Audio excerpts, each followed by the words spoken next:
고린도전서 6장 19절, 20절 두 절 말씀을 우리 함께 한 음성으로 봉독하도록 하겠습니다. 같이 읽습니다. 너희 몸은 너희가 하나님께로부터 받은 바 너희 가운데 계신 성령의 전인 줄을 알지 못하느냐. 너희는 너희 자신의 것이 아니라 값으로 산 것이 되었으니 그런즉 너희 몸으로 하나님께 영광을 돌리라. 아멘.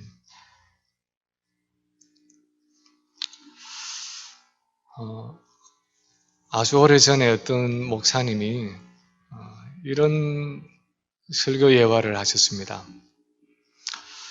근데 시골에 어떤 할머니가 아침 일찍 새벽 기도를 가셨습니다. 그래서 교회 당에서 날 새기도 전에 일찍 가서 목사님 말씀을 듣고 또 찬송을 부르고 눈물로 그렇게 은혜롭게 기도를 다 하고 나서 이제 날이 밝아서 집으로 돌아오는데 찬송을 흥얼흥얼 하면서 그렇게 돌아오는 길에 그 동네의 담장에 호박 넝쿨이 이렇게 넘어와서 담장 위에 탐스러운 호박이 열려 있는 것을 보았습니다.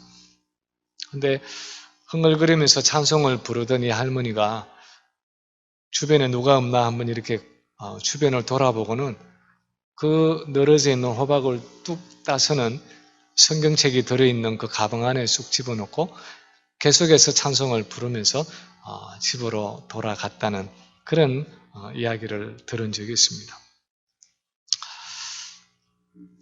그 목사님이 이런 예화를 설교 중에 한 것은 사실 뭔가 우리가 생각하기를 원해서이고 또 한번 질문을 해보기 위한 것입니다. 어떻게 이런 새벽에 교회에 와서 그렇게 은혜롭게 찬송을 하고 은혜롭게 예배를 하고 눈물을 흘리며 기도를 하고 나서 그렇게 하나님과의 깊은 교제 가운데 있었던 성도가 집으로 돌아가면서 마음에 전혀 어떤 가책이 없이 다른 사람의 소유인 어떤 물건을 그렇게 따서 그렇게 훔쳐서 가져가면서도 마음에 아무런 가책이 없을 수 있는가 하는 질문입니다. 우리는 어떻게 생각하면 그거야 그 할머니가 못 배우고 무식한 시골 할머니니까 그럴 수 있지 이렇게 하면서 그것은 그 할머니만이 가지고 있는 어떤 특유한 신앙이다 그렇게 생각할 수도 있을지 모릅니다. 근데 어쩌면 그 할머니의 신앙은 그 할머니 혼자의 신앙이 아니라 오늘날 많은 그리스도인들의 모습을 보여주고 있는 어떤 많은 그리스도인들의 신앙적인 모순을 대표하고 있는 할머니의 모습일런지도 모릅니다. 그렇게 매일 새벽 기도를 하고 또 매일같이 설교 말씀을 듣고 뜨겁게 찬양을 하고 또 예배를 드리고 눈물로 기도를 하면서도 아무런 신앙적인 갈등이 없이 도둑질도 할 수 있고 거짓말을 할 수도 있고 또 남을 정죄하고 비방할 수도 있고 내 나름대로 수위를 조절해 가면서 죄를 지을 수도 있는 그런 아주 특이한 신앙생활을 하는 것이 가능하다는 것입니다. 사실 오늘 본문의 배경이 되는 고린도 교회 안에 그런 성도들이 있었습니다. 우리가 읽지는 않았지만 15절, 16절에 있는 말씀처럼 그 당시에 교회에 나와서 신앙생활을 하는 성도들 중에 고린도 지역에 있는 신전의 창기들과 함께 음행을 하는 성도들이 있었습니다. 그런데 문제는 음행을 했다는 것 자체도 문제지만 그렇게 음행을 하면서도 내 신앙에는 아무런 문제가 없다. 그럴 수도 있지 하면서 신앙생활을 하고 있다는 사실입니다. 어쩌면 고린도 교회에 많은 은사들이 있었던 것처럼 내가 방언을 하니까 내게 예언의 은사가 있으니까 내가 어떤 성령의 능력이 있으니까, 내가 하나님과의 깊은 영적인 교제가 있으니까, 이런 사소한 죄쯤이야 괜찮아. 내 구원이나 내 신앙생활에는 이런 몸으로 짓는 사소한 죄쯤은 영향을 미칠 수가 없어. 이렇게 생각을 했는지도 모르겠습니다. 어쩌면 그 사람들은 로마서 8장에 보면 그리스도 안에 있는 자에게는 결코 정죄함이 없다고 그랬는데, 나는 그리스도 안에 있으니까 이런 죄를 지어도 정죄함이 없어. 죄로 성립하지 않아. 구원받는 데는 지장 없어. 이렇게 생각했는지도 모르겠습니다. 어쨌든 이 고린도 교회의 성도들은 신앙생활에는 영혼이 중요한 거니까 몸은 어떻게 살든지 그렇게 중요하지 않아. 하나님과 교제하는 것은 영혼이니까, 천국 가는 것은 영혼이니까 이 몸은 어떻게 살든지 간에 내 구원과 내 신앙생활에 별로 영향을 미치지 않는다 하는 잘못된 생각을 가지고 신앙생활을 하고 있었던 것 같습니다. 거기에 대해서 바울이 책망을 하고 있는 것이 오늘 이 고린도전서 6장의 말씀인데, 그 6장에서도 마지막 부분, 우리가 읽은 이 본문은 그 말씀의 결론이 되는 부분입니다. 거기에서 바울은 몸을 가지고 살아가는 우리 성도들이 어떻게 신앙생활을 해야 하는가 하는 것을 몇 가지 중요한 원리를 가르쳐 주고 있습니다. 첫 번째는 우리 몸은, 저와 여러분이 가지고 있는 이 몸이라는 것은 하나님의 영이 거하시는 성전이라는 것입니다. 우리의 몸은 하나님의 영이 거하는 성전이라는 사실입니다. 19절에 보면 바울이 이렇게 말합니다. 너희 몸은 너희가 하나님께로부터 받은 바 너희 가운데 계신 성령의 전인 줄을 알지 못하느냐. 우리가 잘 아는 것처럼 성전은 사실 구약 시대에 있던 건물입니다. 그런데 이 성전이 성전된 것은 그 건물 안에 하나님의 영이 거하셨다 하는 사실입니다. 성전의 가장 중심이 되고 가장 깊숙한 곳인 그 언약궤가 있는 지성소에 하나님이 영으로 임하여 계셨습니다. 그래서 그곳을 지성소, 지극히 거룩한 곳이라 그렇게 불렀습니다. 왜냐하면 거기에 하나님이 계셨기 때문입니다. 그 성전 깊숙한 곳에 하나님의 언약궤가 놓여져 있고, 그 언약궤의 뚜껑에 두 천사가 날개를 펴고 있는, 날개를 마주하고 있는 그 가운데, 그 속죄소, 그 시온소에 하나님의 영이 임하여 계셔서 내가 너희를 그곳에서 만나주겠다 그렇게 말씀하셨습니다. 그래서 그곳에 하나님이 임하여 계셨기 때문에 성전이라 불렀습니다. 그런데 신약 시대에 와서 예수님이 오셔서 하신 굉장히 파격적인 말씀은, 예수님은 자기 자신이 바로 성전이다 말씀하신 사실입니다. 요한복음 2장에 보면은 예수님이 유월절을 지키기 위해서 예루살렘에 가셨습니다. 그런데 예루살렘 성전에 들어가셔서 보니까 거기에 성전에 드리는 그 제물을 파는, 양이나 염소나 소를 파는 사람들, 그리고 성전에 드리는 그 세금을 위해서 돈 바꾸는 사람들, 그렇게 성전에 있는 것을 보시고 그들의 판을 뒤집어 엎으시고 채찍을 만들어서 그 짐승들을 다 몰아내셨습니다. 그랬더니 화가 난 유대인들이 예수님에게 따졌습니다. 당신이 도대체 무슨 권리로 이런 것을 행합니까? 당신이 하나님께로부터 왔다는 표적을 보여주세요. 그랬더니 예수님이 하시는 말씀이 이렇게 말씀하셨습니다. 너희가 이 성전을 헐어라. 내가 사흘 만에 일으키겠다. 그때 그 말씀을 들은 유대인들이 비웃었습니다.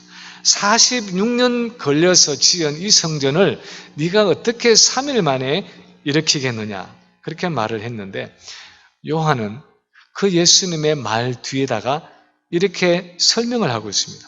그러나 예수는 성전된 자기 육체, 다시 말하면 성전된 자기 몸을 가리켜 말씀하신 것이라. 이 성전을 헐면 내가 사흘 만에 일으키겠다 하는 것은 예수님이 성전된 자기 몸을 가리켜서 말씀하시면서 너희가 나를 죽여도 내가 3일 만에 부활하게 될 것이다 하는 그 말씀을 하셨다는 거죠.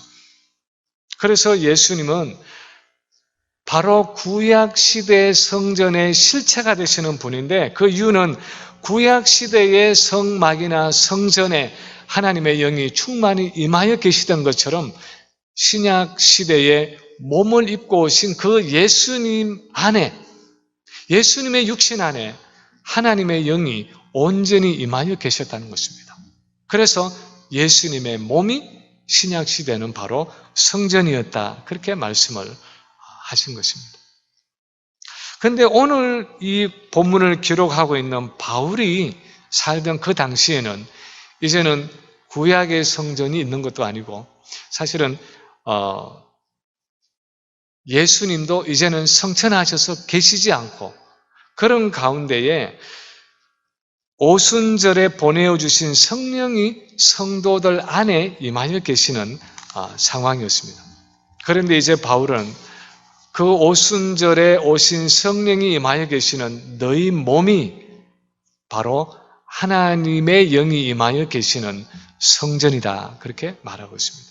그래서 오늘 본문에서 너희 몸은 너희가 하나님께로부터 받은 바 너희 가운데 계신 성령의 전인 줄을 알지 못하느냐. 그렇게 말하고 있는 것입니다.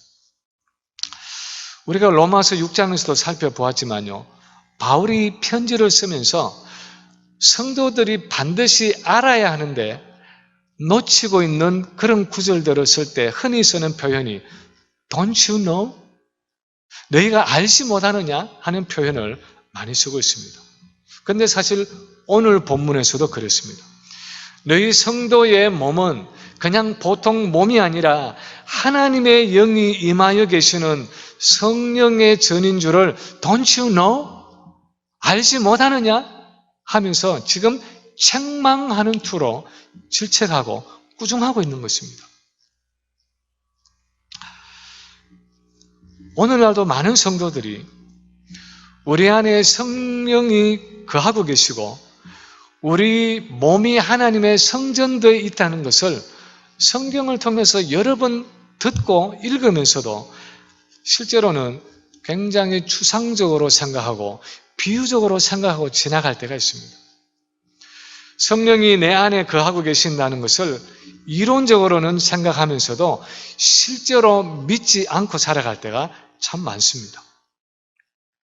어떤 아이가 주일학교에 가서 우리가 예수님을 영접하면 예수님이 우리 안에 들어와 계셔, 우리 안에 들어와 사셔 하는 주일학교 선생님의 그 말씀을 들었습니다.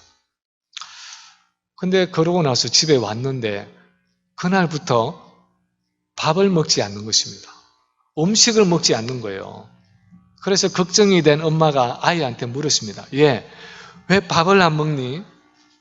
그렇게 걱정이 되어서 물었더니 이 아이가 이렇게 대답했습니다. 엄마, 내 안에 예수님이 계신데 내가 밥을 먹으면 내 안에 계시는 예수님이 어디로 가시겠어요? 그런데 내가 예수님이 내 안에 계신다는 걸 알면서 어떻게 밥을 먹겠어요? 하면서 밥을 안 먹는 것입니다. 그 아이는 주일학교에서 배운 그대로 선생님이 말씀하신 그대로 내 안에 예수님이 계신다고 믿었습니다. 단지 이 아이가 잘못 생각한 것은 그 예수님이 계시는데 육체적으로 물질적으로 내 안에 계신 것이 아니라 성령을 통해서 영적으로 내 안에 계신다는 사실을 사실 이 아이는 잘못 이해한 것입니다. 그렇지만 적어도 이 아이는 예수님이 내 안에 계신다 하는 그 성경의 말씀을, 선생님의 말씀을 실제적으로 믿고 받아들인 것입니다. 그래서 음식을 먹을 수가 없었습니다. 그런데 우리는 하나님의 성령이 우리 안에 계시고, 그래서 우리의 몸이 하나님의 성전이 되었다고 성경이 말해도 그것을 실제적이고 객관적인 사실이 아니라고 생각하는 경향이 있다는 것입니다. 그거는 교리지, 그거는 이론이지 하면서 마치 실제가 아닌 것처럼 생각하고 살아가는 분들이 있습니다. 그러나 성경은 거기에 대해서 아주 분명하게 말합니다. 마치 우리 몸 안에 심장이 있어서, 보이지 않지만 내 안에 심장이 있어서 그 심장이 내 안에 박동하면서 몸 안에 그 피를 다 공급해 주는 것처럼 내 안에 오순절에 오신 그 성령께서 거하고 계셔서 내게 필요한 영적인 생명을 항상 공급해 주고 계신다는 것입니다. 성령이 내 안에 거하신다는 것은 그저 추상적이고 이론적이고 교리적인 지식이 아니라 실제적이고 객관적이고 영적인 현실이라고 성경은 말하고 있는 것입니다. 그런 면에서 우리 몸은 하나님의 성령이 거하시는 성전이라는 것입니다. 두 번째, 오늘 본문이 또한 우리에게 말씀하는 것은 성령이 우리 안에 계시는 그 결과로 우리 몸의 주권을, 우리 몸의 주인이라는 그 주권을 예수 그리스도가 가지고 계신다는 사실입니다. 19절에 보면 이렇게 이어서 말하고 있습니다. 너희는 너희 자신의 것이 아니라 값으로 산 것이 되었으니. 다시 말하면 너희 몸은, 우리의 몸은 더 이상 우리 자신의 것이 아니라 값으로 산 것이 되었다는 것입니다. 더 구체적으로 말하면 우리 몸은 예수 그리스도께서 십자가에 죽으셔서 그의 피값으로 사셨기 때문에 더 이상 우리 자신의 몸이 아니라 예수님이 소유하셨고 예수님이 주인이 되어 계시는, 예수님이 주권을 가지고 계시는 몸이라는 것입니다. 우리 몸을 예수님께서 십자가에 피 흘러 죽으셔서 그분의 피값으로 사셨다는 말씀은 성경에서 여러 번 나오고 있습니다. 예를 들어서 계시록 5장 9절에 보면 어린 양 예수 그리스도를 이 내 보좌 옆에 있는 내 생물과 24장로들이 찬양합니다. 그래서 뭐라고 찬양하느냐? 사람들을 피로 사서 하나님께 드리신 분이 어린 양이라고 찬양을 합니다. 피로 사서, 십자가에서 흘리신 그 피로 우리를 사셔서 하나님께 드리셨다, 그렇게 찬양을 하고 있고, 사도행전 20장 28절을 보면은 바울이 예루살렘으로 돌아가는 그 길에 에베소의 장로들을 밀로도에 청해서 마지막 고별 설교를 하는 중에 그 성도들을 부탁하면서 그 성도들을 하나님이 자기 피로 사신 교회라, 여기서는 하나님이라 표현하고 있습니다. 자기 피로 사신 교회, 성도라고 표현을 하고 있습니다. 고린도전서 7장 23절에서 바울은 너희는 값으로 사신 것이니 사람들의 종이 되지 말아라. 너희는 예수께서 피로 값주고 사신 예수님의 종이니까 사람들의 종이 되지 말아라, 그렇게 말하고 있습니다. 이렇게 예수님이 그분의 몸을 십자가에 내어주셔서 우리의 죄를 위해서 피 흘려 죽으심으로 죄의 종이 되어 있던 우리의 몸을 그분의 피값으로 사셨기 때문에 성경은 우리의 이 몸은 더 이상 우리 자신의 것이 아니라 그리스도의 소유가 되었다 말하고 우리 몸에 대한 주권을 예수님이 가지고 계신다, 그렇게 말하고 있습니다. 그래서 로마서 14장 7, 8절에 보면 우리 중에 누구든지 자기를 위하여 사는 자가 없고 자기를 위하여 죽는 자도 없도다. 우리가 살아도 주를 위하여 살고 죽어도 주를 위하여 죽나니 그러므로 사나 죽으나 우리가 주의 것이로다, 그렇게 말하고 있습니다.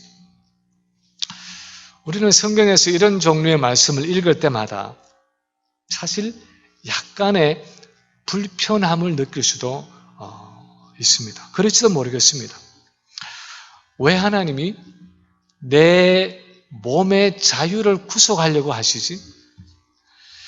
예수님이 십자가에 죽으셨다고 해서 왜 내가 꼭 그렇게 예수님을 위해서만 살아도 주를 위해서, 죽어도 주를 위해서, 그렇게 예수님을 위해서만 살아야 되지?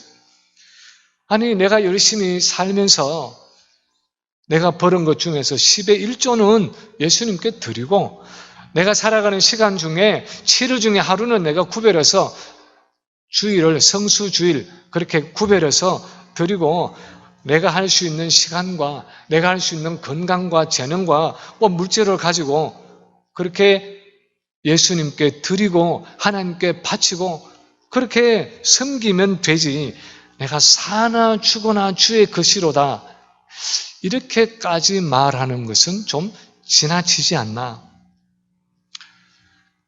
우리는 여전히 이 몸을 가지고 살아가는 이 삶이 나의 것인데, 때로는 내가 자발적으로 하나님께 한 부분을 떼어서 드릴 수 있고 예수님께 바칠 수는 있지만, 그러나 여전히 나의 것을 예수님께, 하나님께 드릴 수도 있고 드리지 않을 수도 있는 권한이 있다고 생각합니다.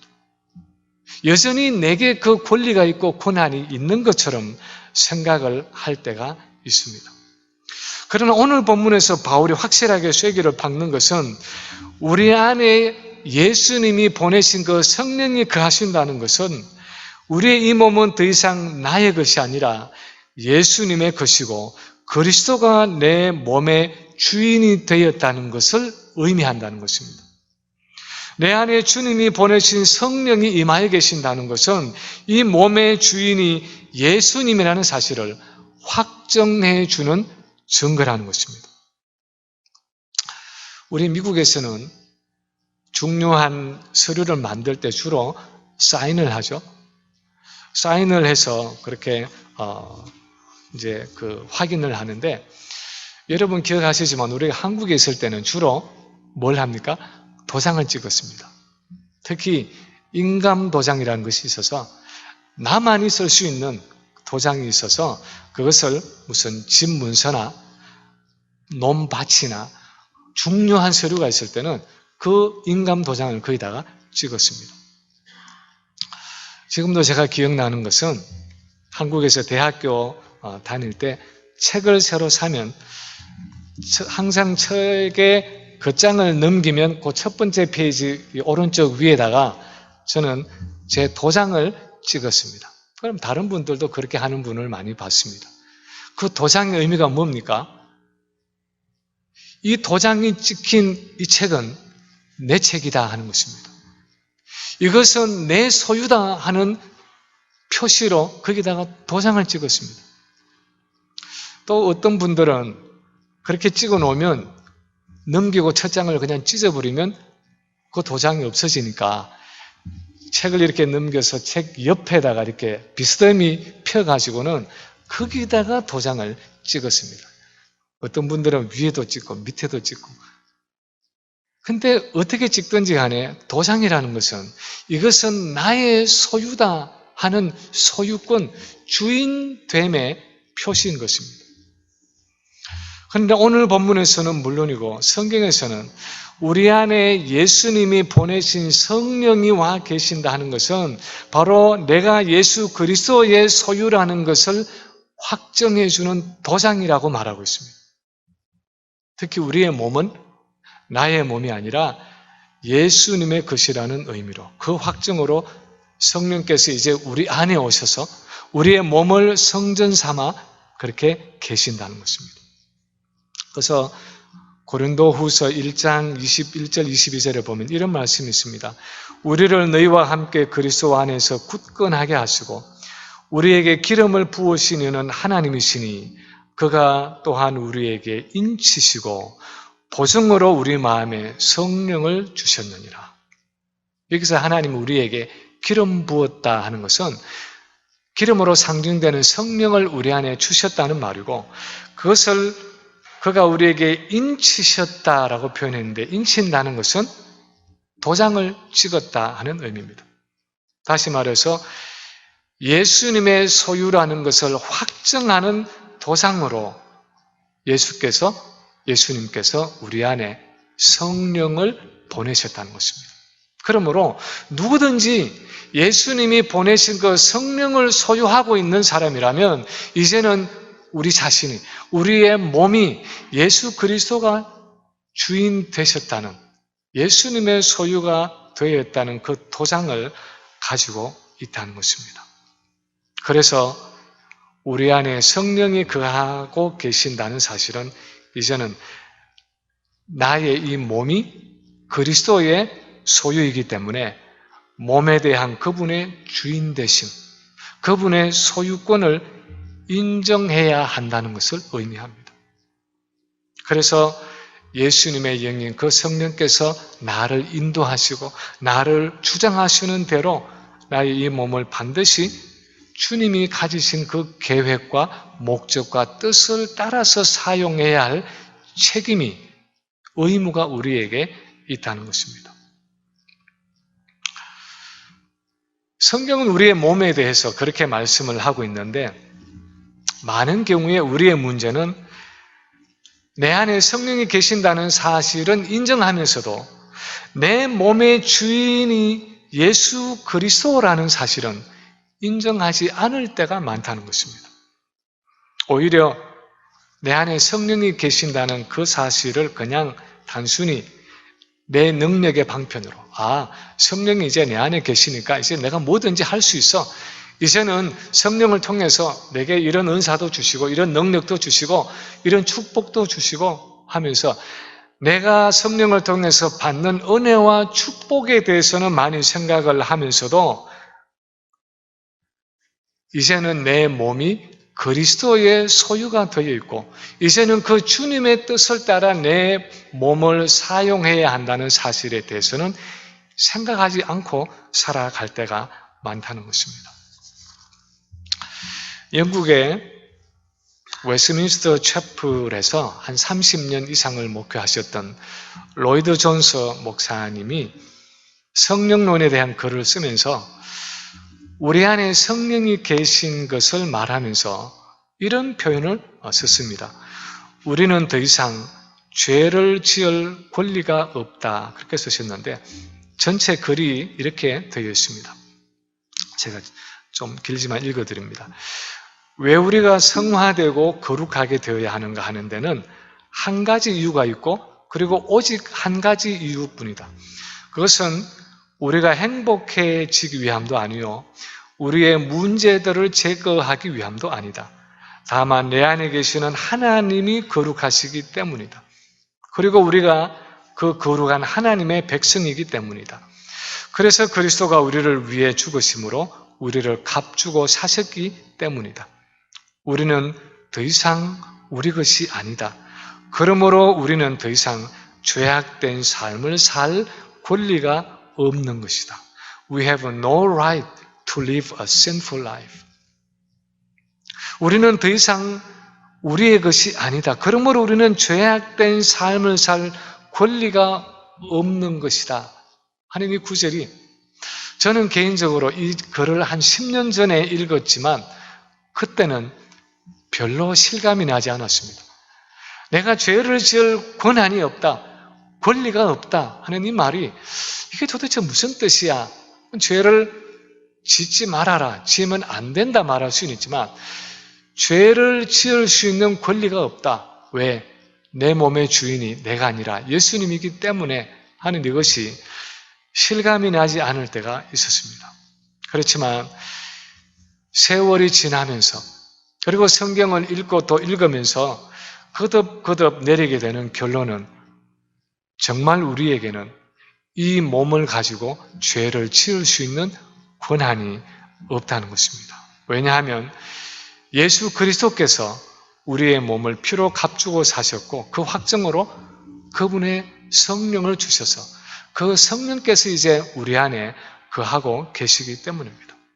그래서 내 몸이니까 내 마음대로 쓸 수 있다. 내가 원하면 죄를 지을 수도 있고 짓지 않을 수도 있다 하는 그 생각을 이제는 완전히 버려야 한다는 것입니다. 왜냐하면 우리에게는 예수님이 피로 값주고 사시고 그 확증으로, 도장으로 성령을 우리에게 주신 우리에게는 더 이상 그렇게 할 수 있는 권한이 없기 때문입니다. 세 번째로 바울은 결론적으로 그래서 우리의 몸을 통해서 하나님의 영광을 나타내라 말씀하고 있습니다. 20절에 보면 값으로 산 것이 되었으니 그런즉 너희 몸으로 하나님께 영광을 돌리라. 우리 한글 성경은 하나님께 영광을 돌리라 그렇게 번역을 했고요. 영의 NIV는 Honor God with your body 이렇게 번역을 했지만 사실 원어는 이 독사조라는 원어를 쓰고 있는 원어는 하나님의 영광을 나타내라 그렇게 쓰고 있습니다. 그래서 대부분의 영어 성경이 Glorify God in your body 너희 몸 안에서 너희 몸을 통해서 하나님의 영광을 나타내어라 이렇게 번역을 하고 있고 그것이 원문의 더 정확한 의미입니다. 이것은 하나님이 원래 우리를 창조하신 그 원래의 몸의 목적을 회복하라는 것입니다. 원래 하나님이 우리를 몸이 있는 존재로 만드시고 영이신 그분의 거룩하고 의롭고 진실한 성품을 우리 안에 주셨을 때 우리 몸을 가지고 하나님의 그 성품을 나타내는 것이 몸을 가지고 하는 생각, 몸을 가지고 하는 말, 몸을 가지고 움직이면서 하는 그 모든 행동을 통해서 삶을 통해서 우리 안에 계시는 하나님의 성품을 나타내는 것이 하나님이 우리를 창조하신 목적이었습니다. 그런데 아담의 타락 이후로 우리 몸은 원래 의도된 하나님의 성품을 나타내는 하나님의 형상이 아니라 온갖 죄와 사단의 성품을 나타내는 도구로 전락하고 말았습니다. 그래서 이 몸을 가지고 분쟁과 시기와 질투와 음란과 온갖 정욕의 육신의 열매들을 나타내는 도구로 우리 몸이 전락되고 말았습니다. 그런데 이제는 예수 그리스도를 보내셔서 예수님이 자기 몸을 십자가에 내어주심으로 우리의 몸을 구속하셨다는 것입니다. 그래서 이제는 우리의 몸이 예수 그리스도에게 속한 몸이 되고 우리 몸이 다시 하나님의 성품을 나타내는 몸이 되도록 우리 안에 성령을 두셨다는 것입니다. 그래서 이제는 다시 우리의 몸을 통해서 하나님께서 원래 작정하신 것처럼 계획하신 것처럼 하나님의 영광을 나타내면서 우리의 생각과 우리의 말과 우리의 행동을 통해서 하나님의 그 거룩하고 의롭고 진실한 성품을 나타내는 삶을 살아가라는 것입니다. 그것을 위해서 지금 성령이 우리의 몸을 성전 삼아서 우리 안에 함께 거하고 계신다는 것입니다. 성경 전체를 통해서 이것이 구속사적인 그런 관점에서 얼마나 중요한 사실인지 모릅니다. 우리가 이미 로마서 8장에서 나눈 것처럼 하나님이 우리를 구원하기로 예정하시고 또 실제로 구원하신 목적은 우리를 부르시고 의롭다 하시고 우리를 영화롭게 하신 그 목적은 우리가 자기 아들의 형상을 본받는 것이라고 말했습니다. 예수 그리스도의 성품을 본받는 것이 하나님 우리를 예정하시고 구원하신 목적이었습니다. 그런데 그것을 이루는 구체적인 방법이 우리의 몸을 성전 삼아서 성령께서 거하시고 그 성령께서 우리 안에 역사하심으로 우리 몸을 통해서 그리스도의 모든 성품들을 나타내도록 그렇게 일하고 계신다는 것입니다. 우리는 그렇게 생각하고 그렇게 말할 때가 있습니다. 아니, 내가 어떻게 예수님의 성품을 닮아간단 말이야. 어떻게 내 삶을 통해서 예수님의 그 아름다운 성품들, 예수님의 거룩함과 의로움과 사랑을 어떻게 내가 나타낼 수 있어? 그건 불가능한 일이야. 그렇게 생각하고 말할 때가 있습니다. 하나님은 우리에게 그렇게 말씀하십니다. 그게 무슨 말이냐? 내가 내 아들의 영을 너희에게 두어서 너희 안에 보내서 지금 보혜사 성령이 내 안에 있는데 왜 그것이 불가능하단 말이냐? 그 성령의 임재를 실제로 인정하고 그 성령의 역사에 순종하기만 하면 내가 너를 얼마든지 아들의 형상으로 만들어 갈 수 있는데 그 성령의 인도하심을 따라 살고 날마다 그 성령의 충만함으로 살아가기만 하면 내가 그 일을 이룰 텐데 왜 그것을 불가능하다고 말하느냐? 하나님은 우리에게 그렇게 말씀하고 계시는 것입니다. 우리가 진정으로 성령이 내 안에 거하고 계신다는 사실을 믿고 내 몸의 주인이 예수 그리스도라는 사실을 진정으로 인정하면 내 안에 계시는 성령은 얼마든지 내 몸을 통해서 그 일을 이루어 가신다는 것입니다. 사실은 그 일을 위해서 성령께서 지금 내 안에 거하고 계신다는 것입니다. 이제 말씀을 마칩니다. 우리는 참 오랫동안 예수를 믿어왔습니다. 저는 모태신앙으로 60년 가까운 세월을 예수를 믿어왔습니다. 우리 중에 어떤 분은 20년, 어떤 분은 30년, 40년, 50년 각자 예수 믿은 연수는 다르겠지만 오랫동안 예수를 믿어왔습니다. 그런데 정말 우리가 내가 만족할 만한 거룩한 삶을 살아가고 있습니까? 내가 원하는 것처럼 성령의 열매를 맺으며 살아가고 있습니까? 만약에 그렇지 못하다면 한번 우리 자신에게 물어볼 필요가 있습니다. 나는 과연 내 안에 성령이 내 몸을 성전 삼아 살아 계시다는 것, 그하고 계신다는 것을 진정으로 믿는가? 그리고 이 몸의 주인이 내 자신이 아니라 예수 그리스도라는 사실을 진정으로 인정하며 살아가고 있는가? 우리의 이 몸을 가지고 내가 거짓말하고 도둑질하고 남을 비방하고 험담하고 음행과 어떤 방탕함에 내어줄 권리가 우리에게 없다는 사실을 진정으로 인정할 수 있어야 합니다.